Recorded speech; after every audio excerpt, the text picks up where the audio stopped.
Oke guys, sekarang kita pelajari dulu cara kerja baterai ya.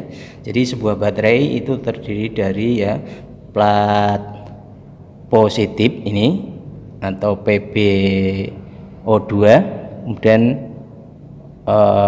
plat negatifnya adalah ini Pb. Kemudian cairannya itu adalah cairan asam sulfat encer ya. Jadi orang menyebutnya kalau baterai baru itu untuk cairan yang pertama yang dimasukkan ke dalam baterai itu adalah asam sulfat encer dengan kandungan sulfatnya 36% ya.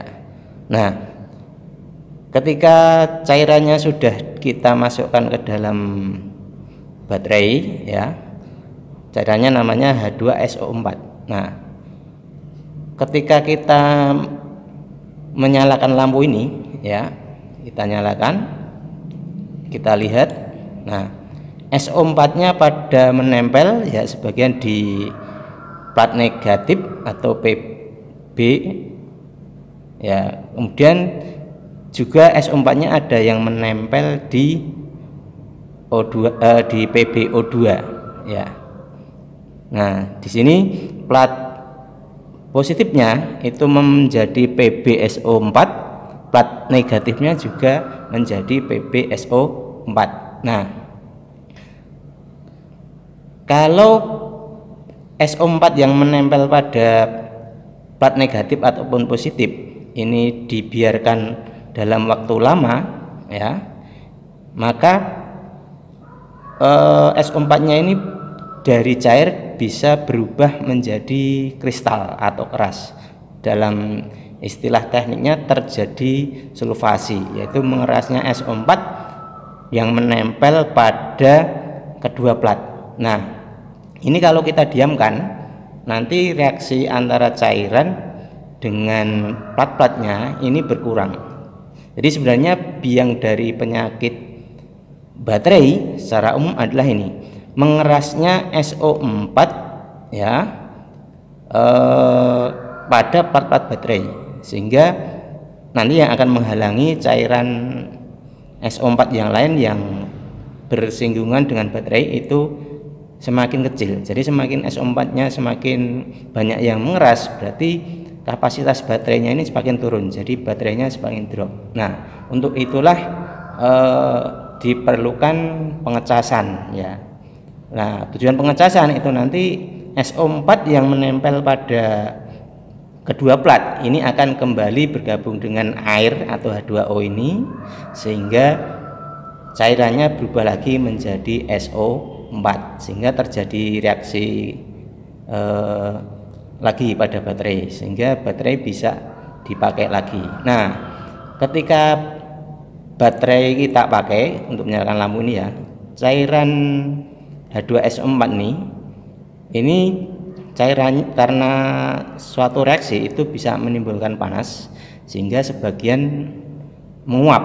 Nah, biasanya di baterai terdapat lubang ya, ada yang modelnya lubangnya ditutupnya. Nah, sehingga kadar SO4 ini turun ya, kadar SO4 turun ataupun cairannya juga turun karena pada menguap. Nah, sehingga volume baterai ya, airnya itu berkurang. Nah, hal ini bisa menyebabkan plat ini tidak terendam air ya.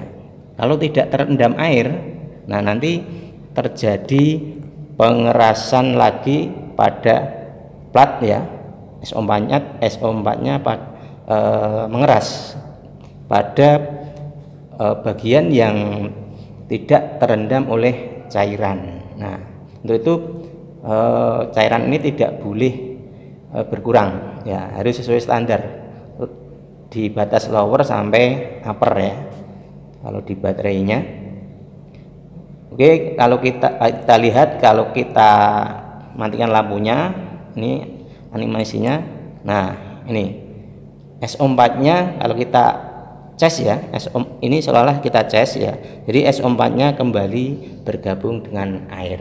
Nah, kesimpulannya ya, bahwa kerusakan baterai itu adalah disebabkan karena mengerasnya SO4 yang menempel pada baterai, sehingga ya pori-pori pada kedua plat itu tertutupi ya, maupun permukaannya. Jadi yang bisa mengeras itu tidak hanya di luar saja, tapi juga di dalam, karena kedua plat ini adalah plat berpori ya. Demikian sepintas cara kerja dari baterai ya. Jadi sekali lagi bahwa biang dari kerusakan baterai adalah mengerasnya SO4 yang menempel pada plat-plat sehingga menghalangi reaksi kimia antara cairan dengan kedua platnya. Oke guys, kita kembali lagi ke unit.